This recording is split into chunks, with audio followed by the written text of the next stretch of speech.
Você acredita que tem coisa na vida que não escolhe a gente, mas marca?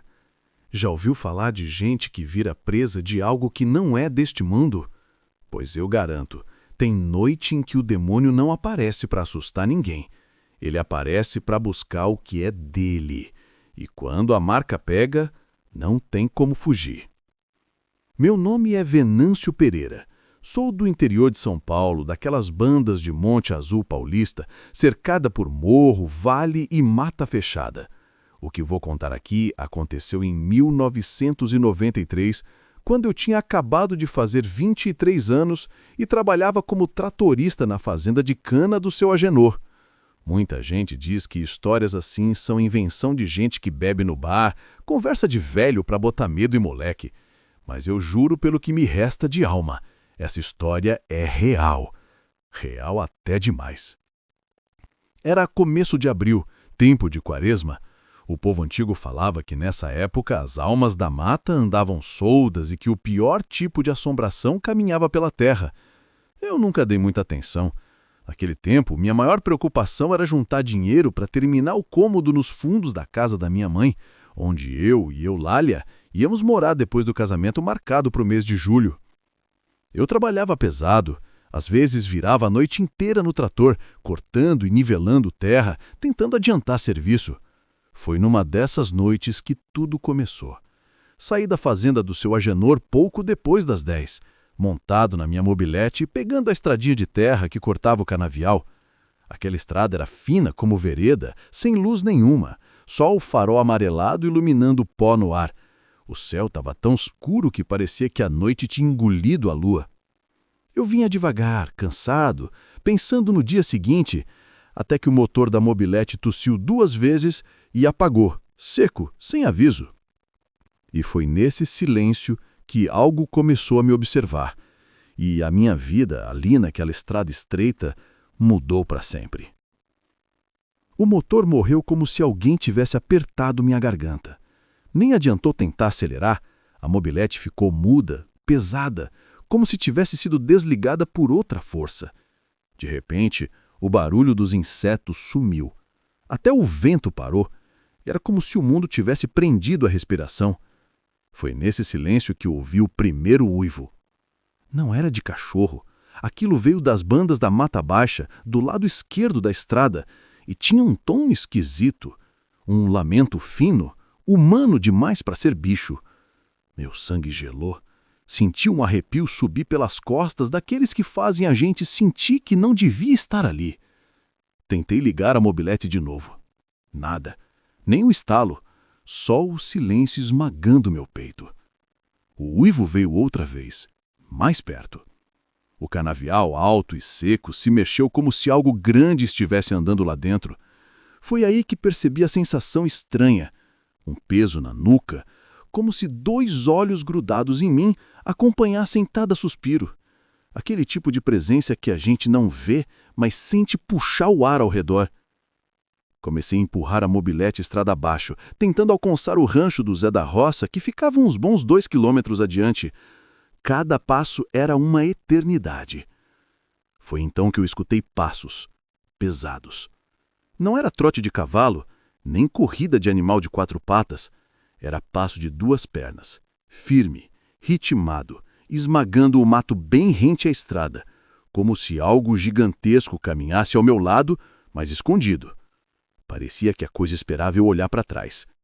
Eu não olhei. Continuei empurrando a mobilete com a mão suando e o coração tentando rasgar o peito. A cada 10 metros, eu sentia o mato vibrar e ouvia galhos quebrando, como se a coisa mudasse de posição, se aproximando, devagar, me cercando. Foi quando um rosnado baixo ecoou tão perto que minhas pernas quase cederam. Aquilo não era humano. E também não era bicho da terra. Soltei a mobilete e corri, correndo como nunca havia corrido na vida, tropeçando no cascalho, tentando ignorar os passos pesados correndo atrás de mim, até ver ao longe a luz do rancho de Zé da Roça, o único ponto vivo naquela escuridão.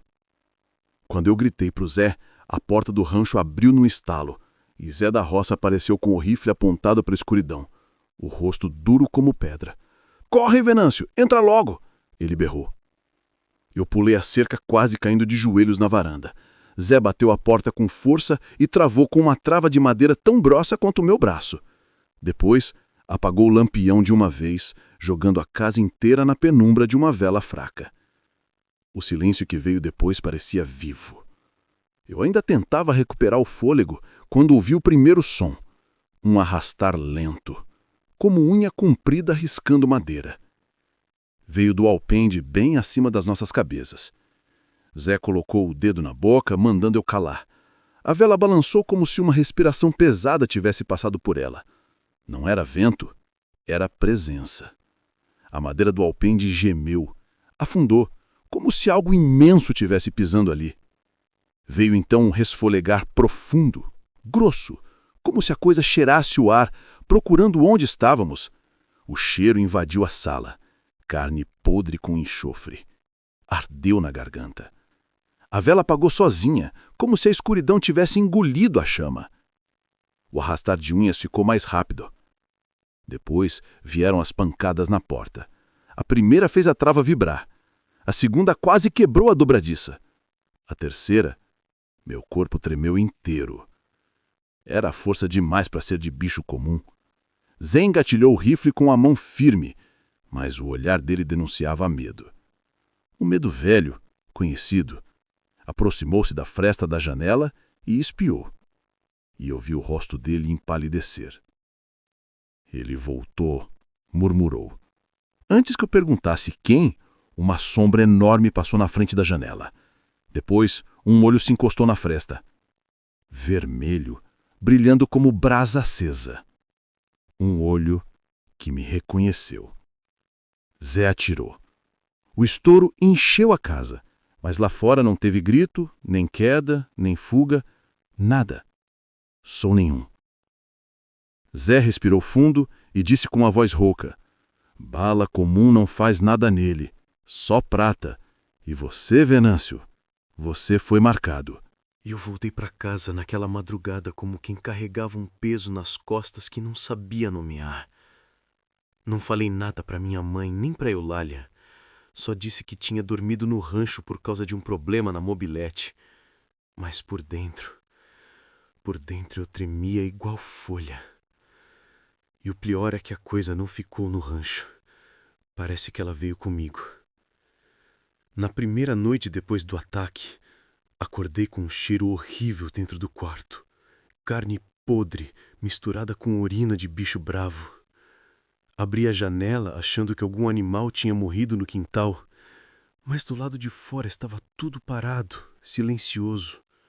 O cheiro vinha de dentro do meu quarto. Na segunda noite, acordei com as costas ardendo. Quando fui olhar no espelho, tinham arranhões, como se eu tivesse me debatido com alguma coisa. Minha mãe perguntou se eu tinha caído do trator. Não tive coragem de dizer a verdade, que eu não lembrava de nada da madrugada. Mas o pior foi quando apareceu a marca. No meu ombro esquerdo, do nada, surgiu um círculo torto, vermelho, queimado, como se alguém tivesse encostado uma brasa enorme na minha pele enquanto eu dormia. Eulália perguntou se eu tinha me queimado no motor da máquina. Eu só balancei a cabeça, sentindo um tremor que não passava. Peguei a mobilete e fui direto para o rancho do Zé da Roça. Ele demorou para abrir, mas quando viu a marca no meu ombro, o olhar dele pesou como chumbo. Não precisou nem perguntar. "Ele te escolheu, Venâncio." Eu senti minhas pernas fraquejarem. "Mas por que, Zé? Não fiz mal para ninguém." Zé respirou fundo. "Às vezes não é o que a gente fez, é o que a gente é. Tem gente que nasce com um cheiro que atrai coisa ruim, e quando ele marca, não tem volta." Eu engoli seco. "E o que acontece agora?" Zé se aproximou, firmou a mão no meu ombro marcado e falou baixo como quem evita chamar a atenção de alguma coisa escondida. "Agora, toda a quaresma ele vai voltar, cada vez mais forte, até te levar ou te transformar." Saí dali cambaleando, porque no fundo eu já sabia. A maldição não tinha começado no rancho. Ela tinha começado em mim. Voltei ao rancho do Zé da Roça 2 dias depois, porque o medo já não cabia dentro de mim. Toda madrugada eu acordava com a sensação de que alguma coisa me vigiava da janela. Às vezes eu jurava ouvir um rosnado baixo vindo da porta da cozinha, mas quando levantava para ver, não tinha nada, só o vento passando por entre os eucaliptos. Foi nessas idas ao rancho que Zé começou a contar o que nunca tinha contado para ninguém. Sentou na cadeira de palha, limpou o suor da testa e disse com a voz pesada que o que tinha me marcado não era novo. Disse que isso começou muito antes da gente nascer. E então me falou do João Tropeiro, um homem que, segundo ele, tinha sido o primeiro amaldiçoado da região. O caso aconteceu em 1921, na mesma época em que a estrada velha entre Monte Azul e Sales Oliveira era usada por tropeiros e caravanas de boiadeiro. João era conhecido como um homem forte e valente, mas numa sexta-feira de quaresma foi atacado na mata, perto do Cruzeiro Velho. Voltou para casa caminhando torto, com a roupa rasgada e o rosto branco como cal. Sobreviveu, mas nunca mais foi o mesmo. Zé continuou dizendo que João sumia de casa por noites inteiras. Voltava com os olhos vermelhos, a roupa cheia de sangue e uma fome que não era de gente. Na vila começaram os sumiços. Primeiro galinhas, depois cabras, depois pessoas, uma por vez, sempre na lua minguante. O povo dizia que o bicho deixava só ossos limpos, arranhados até a medula. Zé disse que ninguém acreditava até que um dia ele mesmo, ainda moço, ajudou a caçar o desgraçado. Contou que foram 3 homens armados com bala de prata feita a partir de um cruzeiro antigo. Eles acertaram a criatura no peito. Ela fugiu mancando, uivando como coisa sem alma e desapareceu na mata. O corpo de João Tropeiro nunca foi encontrado. Mas Zé afirmou que ele não morreu. Disse que a coisa que vivia dentro dele ficou solta. Procurou outro corpo. Procurou outra marca. Depois, olhou sério para mim e tocou o meu ombro queimado, dizendo que agora ela tinha me achado. Senti o mundo girar. Era como se a maldição tivesse me esperando desde antes de eu nascer. O tempo passou pesado depois das revelações de Zé. Eu tentava viver normalmente, mas era impossível. Toda sexta-feira eu sentia a marca no ombro queimar com o brás acordando.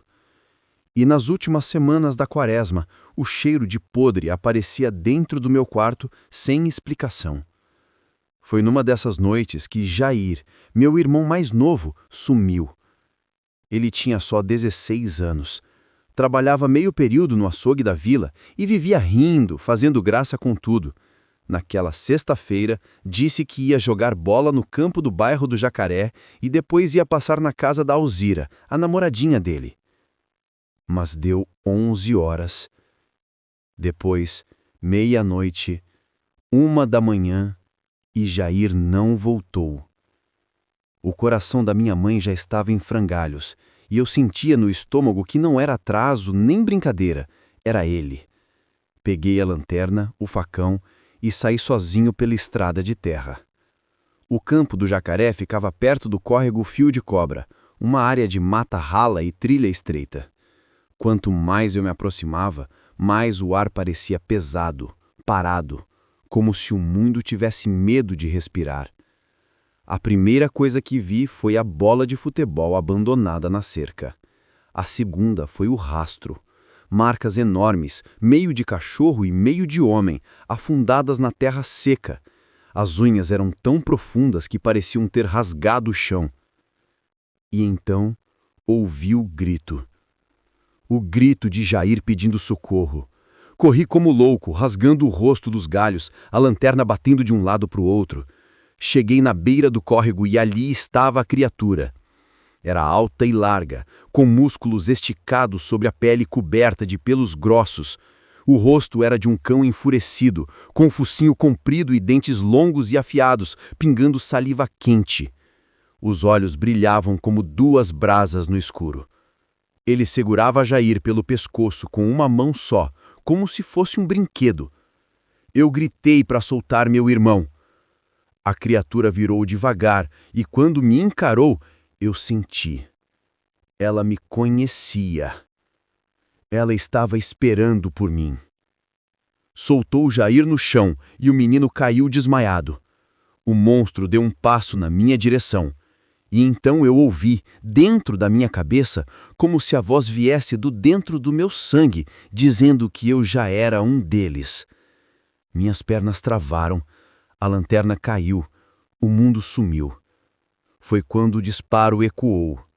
A bala de prata atingiu o pescoço da criatura, que urrou e se jogou para dentro da mata.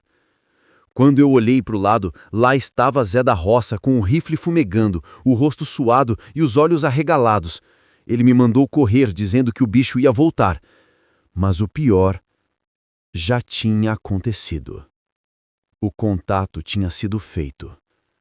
A marca tinha sido reforçada. Depois daquela noite no córrego, eu já não era mais o mesmo. Não era medo, não era trauma. Era algo dentro de mim, rastejando sob a pele, espreitando por trás dos meus próprios pensamentos. E o pior, eu sentia que a criatura tinha deixado algo no ar, como se tivesse cravado os olhos dentro da minha alma antes de desaparecer na mata. As noites começaram a mudar. Eu acordava suado, o corpo tremendo, com cheiro de terra molhada e sangue dentro do quarto. Às vezes, quando minha mãe vinha me acordar, me encontrava debruçado na janela, olhos abertos, respirando pesado, como se tivesse voltado de algum lugar escuro. Eu não lembrava de nada. Certa madrugada, acordei com as mãos cobertas de terra. O trinco da janela estava quebrado. E no parapeito, marcas de unhas. Minhas unhas. Fui até o rancho do Zé da Roça no outro dia, quase sem conseguir falar. Zé, eu tô saindo de casa sem perceber. Tô acordando com cheiro de morte. Tô perdendo o controle. Ele me olhou com pena, mas não com surpresa. É assim que começa, Venâncio. O bicho te puxa, e cada vez que você deixa, volta menos você e mais ele. Eu sentei na cadeira, enfiei a cabeça entre as mãos e chorei. Eu não sabia mais o que era sonho ou realidade, não sabia se tinha machucado alguém, não sabia se na noite anterior eu era homem ou fera. Foi então que Zé levantou, foi até um armário velho e tirou uma caixa de madeira escurinha com marcas de tempo. Abriu devagar. Lá dentro havia uma faca antiga, pesada, com o cabo em forma de cruz. O metal era opaco, levemente azulado. Isso aqui é prata pura, feita do altar antigo da igrejinha do Matão. Única coisa que corta essa maldição. Eu olhei para ele com os olhos vermelhos de chorar. E para que você está me dando isso, Zé? Ele respirou fundo. Se um dia você olhar no espelho e não reconhecer mais o homem que foi, seu olhar pesou no meu ombro marcado. Você usa isso aí antes que a fera tome você por inteiro. Voltei para casa com a faca escondida debaixo do colchão. Toda sexta-feira eu dormia segurando o cabo frio, rezando para não levantar no meio da noite e sumir na mata. Mas dentro de mim eu já sabia. A transformação tinha começado. Quando março chegou, eu já vivia num estado que nem sei explicar. Não era só medo, era uma certeza funda, enraizada, de que algo terrível estava se aproximando. A marca no meu ombro queimava a cada madrugada. Minhas unhas estavam mais grossas. Meus olhos às vezes pareciam escurecer, como se a íris estivesse tentando virar brasa. E então, Monte Azul começou a mudar também. O canto dos pássaros sumiu das manhãs. Os cachorros da vila latiam para o vazio. Urubus começaram a rondar telhados antes mesmo do sol nascer. E quem nasce e cresce no interior sabe, urubu cedo é aviso de morte. Foi nessa atmosfera que veio a pior notícia. O Valtinho Lima, menino de 9 anos da família Lima, não voltou da escola. Sumiu simplesmente no caminho de casa, uma rua de terra cercada de terrenos baldios e uns pedaços de mato ralo. Encontraram só os cadernos jogados no chão, sujos de barro, como se tivessem sido arrancados das mãos dele. A cidade entrou em desespero. Povo, polícia, helicóptero, cães farejadores. Nada. E dentro de mim, eu sabia. Porque naquela madrugada anterior eu tinha acordado travado na cama, o corpo rígido, como se alguém estivesse me segurando pelo peito. E do lado de fora da janela, ouvi um rosnado baixo, abafado, igual garganta cheia de sangue. Eu não tive coragem de olhar. Fiquei segurando a faca de prata até minha mão começar a sangrar. No outro dia, a culpa me corroía de um jeito que dava enjoo. Peguei uma foto do Valtinho, 3 velas e um punhado de sal.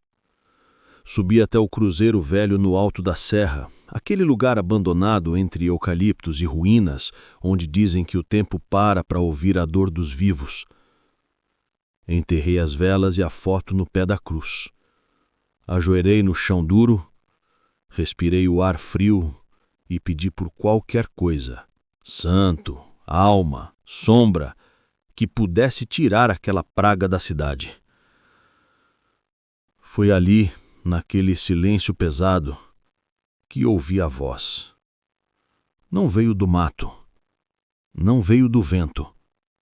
Veio de dentro da minha cabeça, igual da outra vez. Você é o próximo. Voltei para casa cambaleando, com a certeza sufocante de que aquela quaresma seria a última. Ou eu acabaria com aquilo, ou ele acabaria comigo. Na véspera da Sexta-feira Santa, eu já não era mais eu. Os ossos doíam como se tivessem querendo se mexer por conta própria. A língua coçava, as unhas pareciam grossas demais. O corpo queimava por dentro, igual febre que não baixa. Eu sabia que se ficasse em casa, podia machucar alguém. Então fiz o que tinha que fazer. Peguei a faca de prata, uma vela, 1/3 da minha mãe, e subi até a Pedra do Retiro. Aquela formação isolada no meio da serra, onde o vento sopra como alma penada. Subi com um peito aberto, decidido. Se era para terminar, ia terminar ali. O sol se pôs atrás dos morros, tingindo tudo de laranja. Me sentei na beira do abismo, os pés balançando no vazio. Rezei. Rezei por mim, pela minha mãe, por Jair, pela Eulália, pelo Valtinho Lima. E chorei. Chorei igual criança que sabe que não vai acordar do pesadelo. A noite caiu rápido, pesada, sem lua. Foi quando eu ouvi um uivo, mas não igual aos outros. Esse era tão grave, tão fundo, que fazia a pedra vibrar sob meus pés. As corujas fugiram da mata. O vento mudou de direção. Até o ar pareceu se esconder. Quando virei, ele estava lá. A criatura não veio pelo mato. Ela saiu de dentro da pedra, como se o rochedo tivesse aberto a barriga e parido aquela sombra viva. Vinha caminhando devagar, com passos firmes, respirando como se estivesse cansada de esperar. E quando chegou perto, ajoelhou. Sim, ela ajoelhou. E foi aí que entendi. Não era um bicho qualquer. Não era só fera. Era eu. Ou melhor, uma versão minha. A versão que eu teria me tornado se tivesse cedido naquela primeira noite na estrada. A pele era minha. Os olhos, quase meus. A boca torcida num sorriso de fome. E então a voz veio. Do mesmo lugar de sempre. De dentro da minha alma. Vem, Venâncio. Vem ser inteiro. Eu me levantei devagar. Não fugi. Não tremi. Olhei nos olhos dele, nos olhos meus, e senti uma determinação que nunca tinha sentido antes. Peguei a faca de prata e cravei com toda a força no meu próprio ombro, exatamente em cima da marca da maldição. A dor foi um inferno derramado dentro da carne. Queimou, borbulhou, subiu para o pescoço, explodiu na cabeça. O ar sumiu dos pulmões. O chão tremeu. A criatura gritou. Não foi um berro de bicho. Foi um grito humano. O grito de alguém sendo arrancado de dentro de mim. E então, ela sumiu, como fumaça soprada pelo vento. Eu caí no chão, sangrando, mas livre. Livre pela primeira vez em 30 anos. Acordei no alto da Pedra do Retiro, quando o sol já nascia por trás dos morros. O vento estava fresco, leve, como se a serra tivesse respirado aliviada pela primeira vez em décadas. A marca no meu ombro tinha sumido. Não havia nem cicatriz. E no espelho d'água que se formava entre as pedras, meu rosto era só meu. Sem sombra vermelha, sem reflexo torto, sem olhos que não me pertenciam. Desci cambaleando pela trilha, sentindo o corpo leve, mas a alma pesada. O caminho inteiro cheirava a eucalipto, não mais a carne podre. Os passarinhos tinham voltado a cantar, e os urubus tinham sumido do céu. Em Monte Azul, ninguém nunca soube da luta daquela noite. Jair seguiu a vida dele em outra cidade. Eulália casou com outro e teve filhos. Minha mãe partiu rezando por mim até o último sopro. E eu fiquei. Fiquei na mesma casa, no mesmo quarto, segurando a faca de prata em noites de silêncio, não por medo de mim, mas por respeito àquilo que eu enfrentei. Porque a verdade é só uma. Eu me livrei da maldição. Mas ela não morreu. A faca cortou meu laço com ela. Não cortou o dela com o mundo. Ela ainda anda solta. Ainda procura um corpo. Ainda escolhe. Sempre alguém com medo, sozinho, distraído. Ela se aproxima devagar, fareja primeiro, observa e marca. E se tem uma coisa que aprendi nestes 30 anos, é isso. Quem é escolhido não percebe na hora.